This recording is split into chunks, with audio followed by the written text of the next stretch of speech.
tjera, a është mshel hetimi ose puna juaj aty? Shumë më rëndësi kjo pyetje, me që dhe puna jonë 2023-ën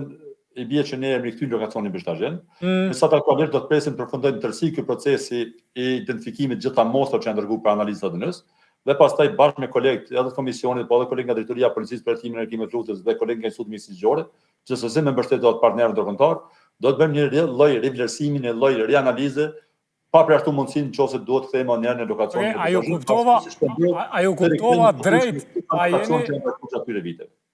kuptova drejt, a jeni kam thoni që keni edhe mostra tjera nga Beshtazhini që janë të identifikuara? Një numër i mostrave që po i konsiderojmë në kuadër proceseve të ribashkimit, përkatësisht që përkasin viktimave që janë identifikuar gjatë këtyre 26 viteve. Pastaj është një numër shumë i vogël i mostrave që ende është në proces. Dhe pasi ta përfundojmë gjithë këtë proces, sigurisht që edhe siç e thash, aktualisht jemi duke punuar edhe në një identifikim të ri që bie përpjekjet të identifikojmë edhe viktimën e 12, pra nga mbetjet mortore që tani më janë duke u trajtuar në kuptim të ekzaminimit dhe identifikimit pranë analizës ADN-s. Kur jemi te riktimi në lokacion, do të më tekstuar një fakt që mbetet pjesë e agjendës, mbetet pjesë e kërkesa në vazhdimsi për palën sërbe, që është imediate, është kruciale mundësia për të rikthyer në lokacionin në afërsi të liçenit të Ruçës. Për shkak të lëshmërisë që thash me kufomat nga Beshtazhini janë mbartur në lokacionin e varrit masiv në Peruças, pa përjashtuar në këtë rast për ne, po ashtu siç kemi tekstuar në vazhdimsi edhe gjatë takimeve që kemi pasur kuadër mekanizmave ekzistuar dialogut për fshirë grupin punues për personat duke me ndërmjetësimin e komitetit ndërkombëtar të Shqipërisë gjatë dy takimeve që kemi pasur ditën e kaluar. Pjesa e agjendës, pjesa e kërkesave që ne kam parashtruar përveç Peruçasit mbetet gjithsesi me shumë urgjencë lokacionin e Batanicë, si dhe lokacionin e Petrovosjellit, pa përjashtuar pas edhe një sër raste tjera, lokacione tjera tani më të shënuar për cilat ende nuk është kryer ndonjë gërmim ose për cilat ende nuk kemi planuar datën kur do të mund të fillojnë vlerësimet ose gërmimet vlerësuese. Mirë, Peruçasi, Batanica, Petrovosjello, a ka ndonjë lokacion tjetër në Kosovë ku keni bazë të dyshoni që mund të ketë mbetje mortore, nëse po a ka tentativisht datë kur mund të filloni? Ajo është çështje e rëndësishme të tekstohet është fakti që Komisioni Qytetar i Republikës së Kosovës, bashkëpunim me partnerë në institucion që janë pjesë të këtij procesi,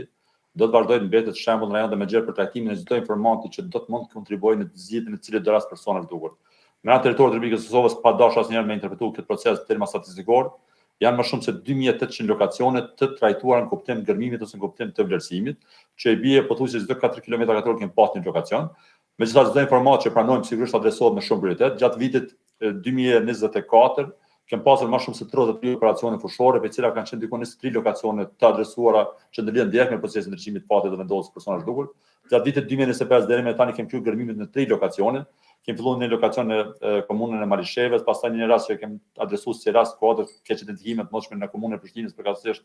në fshatin Makoc. Sfundi kemi qenë me gërmimin në fshatin Obranç të komunës Podjevës.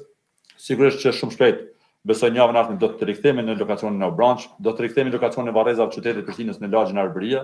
me gjitha rastet që po i trajtojmë, do të rikthehemi së shpejti në lokacionin e Varrezave të qytetit të Istogut, po ashtu në lokacion tjetër në komunën e Istogut, pra për cilat to lokacione tani më janë siguruar urdhëresat nga gjykata kompetente, janë në një sër rastësh lokacione të cilat jemi duke punuar bashkë me gjithë mekanizmat që janë pjesë të këtij procesi, me një angazhim përbashkët, po them këtë rast pashmangshëm me familjet dhe familjarët e personave që duken në shoqata familjare, përpjekjen e vazhdueshme institucionale që lehtësohet dhimbja e bankut të pritjes të vjet fundit ose përpjekje të respektohet një drejtë elementare familjes që është e drejta për ditë fatit dhe vendohet me të dashurit të tyre. Zot Rigara, ju falenderoj shumë për inkuadrimin e emision edhe për informatat që i dhat për shikuesit tonë. Faleminderit shumë për mundësinë, faleminderit shumë edhe për mbështetjen e jashtëzakonshme edhe nga gjithë mediat, që edhe në këto ditë dhimbjes po e them me shqimin datat, vazhdimsi data, shënimin data prokurimore, po në kuptimin e identifikimit për ato çaste të vështira dhe emocionale për gjitha familjet dhe familjarët e personave të duhur, po shumë e rëndësishme që bashkërisht si shoqëri të shprehim solidaritetin e thellë me gjitha këto familje që vazhdojnë të jetojnë